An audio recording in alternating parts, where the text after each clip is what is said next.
Assalamualaikum warahmatullahi wabarakatuh. Halo Bapak Ibu sekalian, para operator Arkas dimanapun Anda berada. Kali ini kita akan kembali menjawab pertanyaan yang masuk di channel kita.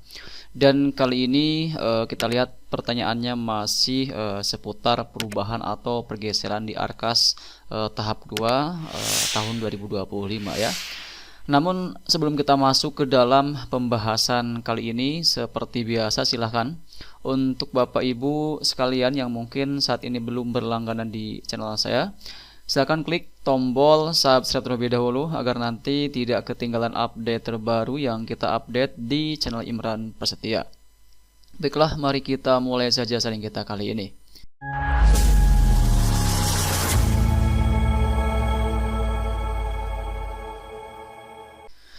Nah, di sini pertanyaannya adalah dari Sri Sulastri ya. Beliau bertanya soal menurut ketentuan bulan Juli harus tutup BKU lalu melakukan perubahan, tetapi saya melakukan pergeseran dan sudah disahkan. Apakah transaksi bulan Juli bisa langsung dimasukkan di bulan Agustus atau tidak?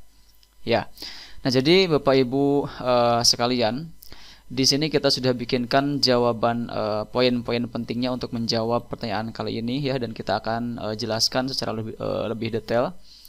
Jadi untuk pertanyaan tadi terkait BKU bulan Juli yang sudah ditutup kemudian melakukan pergeseran dan sudah disahkan juga, apakah transaksi bulan Juli tersebut bisa langsung masuk di bulan Agustus? Nah, di sini kita ada 4 poin yang menjadi poin penting untuk bisa menjawab pertanyaan tadi. Yang pertama adalah jika seandainya memang pergeseran sudah disahkan di bulan Juli, tapi di sini kita fokusnya itu harus ke dana bosnya. Apakah cairnya itu di bulan Julinya atau mungkin di bulan Agustusnya? Ya. Nah, jika seandainya dana bos tersebut cair di bulan Agustus ini dan pergeseran di bulan Juli kemarin sudah disahkan, maka transaksi tidak bisa dicatat di BKU Juli ya, dikarenakan saldo di bulan Juli kan masih kosong, yang mana otomatis kalau misalkan kita menginput laporan di bulan Juli, itu akan ditolak oleh sistem di Arkasnya. Nah, solusinya bagaimana? Nah, solusinya terkait transaksi yang sudah disahkan di bulan Juli kemarin saat melakukan pergeseran, maka silakan transaksi tetap dicatat di BKU Agustus sesuai saat dana yang tersedia. Namun mungkin kalau misalkan kasusnya itu gini, jika seandainya di bulan Juli kemarin sudah disahkan pergeserannya, kemudian mengambil inisiatif untuk membelanjakan rencana kegiatan yang disusun saat pergeseran tersebut menggunakan dana talang terlebih dahulu, maka tentu di sini dalam pencatatannya harus tetap dilakukan di bulan setelah pencairan dana dari bos itu masuk atau diambil, atau setelah dananya itu masuk ke rekening dan ditarik tunai, itu kita baru bisa melakukan pelaporan di BKU-nya. Jadi meskipun transaksi di bulan Juli sesuai nota, tapi untuk pelaporan tetap di bulan Agustus, karena sistem Arkas hanya bisa melakukan penginputan data untuk pelaporan jika seandainya dananya sudah tersedia di Arkas. Ya, jadi tetap dilakukan di bulan Agustus meskipun transaksi di bulan Juli jika seandainya transaksi tersebut menggunakan dana talang atau dana selain bos, seperti itu. Nah, bagaimana cara melaporkannya? Untuk melaporkannya di sini untuk transaksi yang dilakukan di bulan Juli ya, di bulan Juli yang menggunakan dana talang, di sini transaksi atau pelaporannya adalah seperti ini ya. Kita masuk ke bagian penatausahaan, kemudian kita buka BKU bulan Juli ya, Agustus, karena untuk Juli sudah ditutup untuk syarat perubahan atau pergeseran ya. Di sini pun di tempat kita kosong, tidak ada transaksi apapun. Nah, di sini untuk pelaporan transaksi bulan Juli di Agustus, caranya masuk ke Agustus dulu. Kemudian di sini pastikan Bapak Ibu sekalian saldonya itu sudah tersedia. Jadi untuk saldo dana tahap 2 harus dipastikan masuk dulu ke sini supaya nanti sistem Arkas ini akan tidak menolak untuk penginputan datanya, seperti itu. Nah, kita masuk ke tambah pembelanjaan, kita masukkan jenis transaksinya tanggal berapa. Nah, untuk tanggal di langkah 1 ini, di detail transaksi, ini hanya bisa kita isi dengan tanggal setelah penarikan.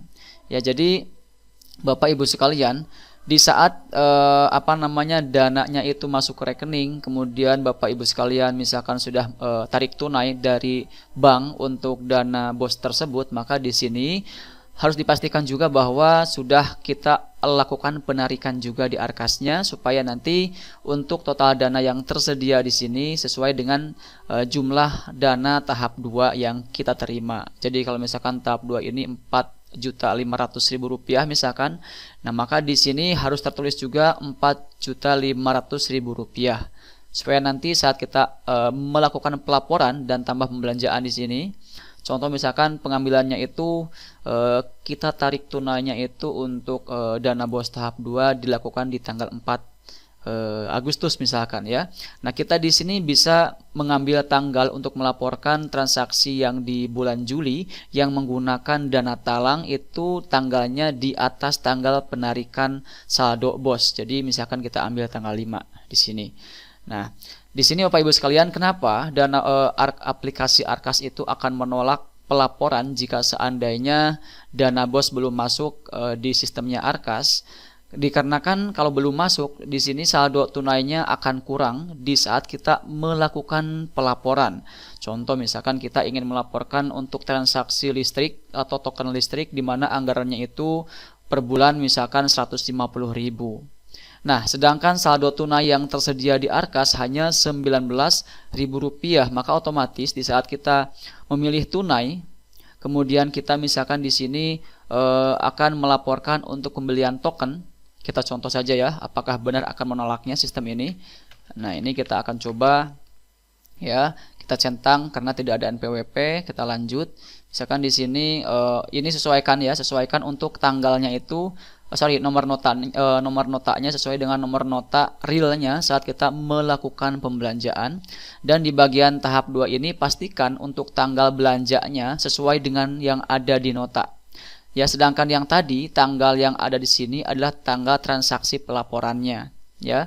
Sedangkan untuk tahap 2, nah ini adalah tanggal belanja yang sesuai dengan nota. Jadi kalau misalkan belanjanya itu di bulan Juli, meskipun kita melaporkan di BKU bulan Agustus, maka pastikan di langkah 2 ini untuk tanggal belanjanya menggunakan tanggal di bulan Juli yang sesuai dengan nota yang kita miliki. Contoh misalkan di sini Julinya itu kita belanja tanggal 8, ya kita ganti tanggal 8 Juli, nomornya berapa, dan ini sifatnya opsional, tidak wajib ya. Yang wajib itu adalah yang tanggal belanja ini. Jadi pastikan sesuai dengan tanggal yang ada di nota. Kemudian jenis belanjanya apa, kegiatannya apa. Misalkan di sini adalah token listrik misalkan ya, listrik. Pembayaran daya listrik, kemudian rekening belanjanya otomatis menggunakan operasional. Nah, di sini Bapak Ibu sekalian bisa lihat, ketika kita memilih belanja tagihan listrik, di sini akan muncul 2. Kenapa? Karena ini kita berada di tahap 2, di mana untuk bulan Juli kemarin kita belum melakukan pelaporan sama sekali, dan sistem membaca bahwa di bulan Juli belum ada transaksi real sesuai dengan yang sudah kita rencanakan. Maka di sini tertulis 2, yang berarti ini adalah pembelian token untuk bulan Juli dan bulan Agustus. Nah, dikarenakan kita ingin melaporkan khusus untuk bulan Juli saja, maka di sini kita ganti 1. Kemudian kita lanjut. Nah, dan di sini otomatis akan pembelanjaan tidak bisa disimpan. Kenapa? Karena untuk dana yang tersedianya itu kurang dari nominal atau harga atau biaya untuk transaksi token tadi. Makanya di awal kita sampaikan bahwa pastikan meskipun dana sudah masuk rekening, kemudian dana sudah ditarik tunai dari bank, pastikan Bapak Ibu sekalian sudah tarik tunai di sistem Arkasnya dan masukkan di sini ya. Masukkan di tanggal penarikannya berapa sesuai dengan tanggal penarikan dari bank. Jadi kalau misalkan tanggal penarikan tanggal 4, pilih tanggal 4, masukkan nominalnya. Ya, kenapa di sini saldonya masih 0? Dikarenakan sistem di tempat kita ini memang untuk dana tahap 2 ini belum masuk di sistem. Jadi di sini pasti akan nol. Jika seandainya sudah masuk di sistem, maka di sini akan tersedia saldo sesuai dengan saldo tahap 2 yang kita terima. Jadi kalau misalkan Rp4.500.000, maka di sini akan tertulis Rp4,5 juta dan kita bisa langsung tarik tunai di sini. Ya, seperti itu. Oke, kita akan kembali. Jadi Bapak Ibu sekalian, seperti itulah ya bagaimana kita cara melaporkan transaksi di bulan Juli yang menggunakan dana talang terlebih dahulu, ya, bukan dana BOS. Kita laporkan di bulan Agustus setelah dana dari BOS itu cair dan sudah kita tarik tunai, seperti itu. Nah, jadi Bapak Ibu sekalian, kita akan kembali ke rangkuman jawaban tadi bahwa Bapak Ibu sekalian di sini, ya, untuk solusi pelaporan transaksi yang kita rencanakan di bulan Juli, yang mana di bulan Juli tersebut kalau kita melihat dari pertanyaan tadi, beliau katakan sudah melakukan tutup BKU dan sudah melakukan pergeseran anggaran sesuai dengan mungkin keperluan yang beliau perlukan, apakah itu misalkan menggeser anggaran untuk apa, diganti dengan apa, dan sudah diajukan pengesahan, dan di sini beliau katakan untuk pergeseran tersebut juga sudah disahkan. Maka di sini untuk transaksi di bulan Juli ini Bapak Ibu sekalian, ya, jika seandainya memang sudah dilakukan transaksi real di bulan Juli menggunakan dana talang, maka silakan laporkan di bulan Juli, ya, di bulan Agustus, laporkan di bulan Agustus, namun tanggalnya harus sesuai dengan tanggal yang tercatat dalam nota atau kwitansi. Namun jika seandainya Bapak Ibu sekalian di bulan Juli tersebut hanya menutup BKU, hanya melakukan pergeseran dan pergeseran tersebut sudah disahkan, namun untuk pembelanjaannya belum dilakukan dengan alasan dananya belum masuk, maka silakan Bapak Ibu sekalian, ini untuk pelaporannya tetap di bulan Agustus, dan untuk transaksi ini justru lebih enak. Kenapa? Karena nanti kita bisa mulai membelanjakan rencana bulan Juli ini setelah dananya itu cair. Jadi kalau misalkan cairnya itu di bulan Agustus tanggal 27 misalkan, sementara untuk rencana pembelanjaan di bulan Juli belum ada satupun yang dibelanjakan, maka silahkan Bapak Ibu sekalian lakukan pembelanjaan yang di bulan Juli dan juga bulan Agustus. Dan untuk pelaporannya justru lebih mudah dan lebih enak. Kenapa? Karena nanti untuk saat kita pelaporan di bulan Agustus, tanggal yang kita masukkan di awal di sini kita bisa langsung sesuaikan dengan tanggal pembelanjaan realnya. Jadi kalau misalkan kita tarik tanggal 4, kemudian kita melakukan pembelanjaan tanggal 5 Agustusnya, yaitu untuk pembelanjaan yang kita rencanakan dari bulan Juli sampai Agustus, maka di sini kita bisa langsung pilih tanggal 5, kemudian jenis transaksinya apa, ya. Kita ambil di sini saldo tunai, kemudian masukkan jenis transaksinya apa. Misalkan tadi adalah transaksinya itu untuk listrik, ya. Kita di sini di perorangan. Nah, jadi enaknya kalau kita melakukan pelaporan yang mana pembelanjaan tersebut sesuai dengan tanggal yang dilaporkan atau bulan yang bersangkutan, maka di sini untuk di bagian langkah 2 untuk tanggal belanjanya ini tidak usah kita ubah. Kenapa? Karena ini tanggal sudah sesuai dengan tanggal transaksi realnya, ya, saat kita melakukan pembelanjaan, seperti itu, ya. Jadi kesimpulannya di sini adalah bedanya kalau kita menggunakan kalau kita membelanjakan rencana di bulan Juli namun menggunakan dana talang, maka tentu di bagian detail barang ini kita harus pastikan sesuai dengan tanggal yang ada di nota.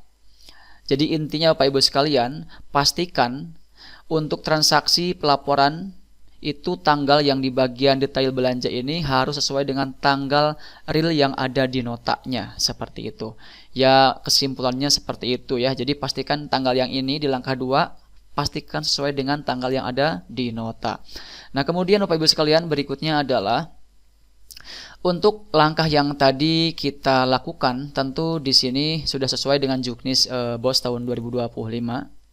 Ya, jadi untuk nota atau bukti transaksi bulan Juli tetap dipakai sesuai dengan tanggal aslinya. Yang mana tadi kita anjurkan, kita sarankan di bagian langkah 2 ini pastikan, ya, pastikan di langkah 2 ini sesuai dengan tanggal yang ada di nota, seperti itu. Baik, mungkin itu yang bisa kita sampaikan pada kesempatan kali ini. Semoga ini bisa menjawab pertanyaan dari teman kita Ibu Sri Sulastri, dan kalau misalkan masih ada jawaban atau penyampaian yang mungkin masih dianggap kurang jelas dalam video kali ini, silahkan bisa bertanya kembali pada kolom komentar yang tersedia di video kita kali ini. Dan terakhir seperti biasa, jangan lupa juga untuk tekan tombol like ya, share dan juga subscribe channel ini supaya tidak ketinggalan update terbaru yang kita update di channel Imran Prasetya. Wassalamualaikum warahmatullahi wabarakatuh.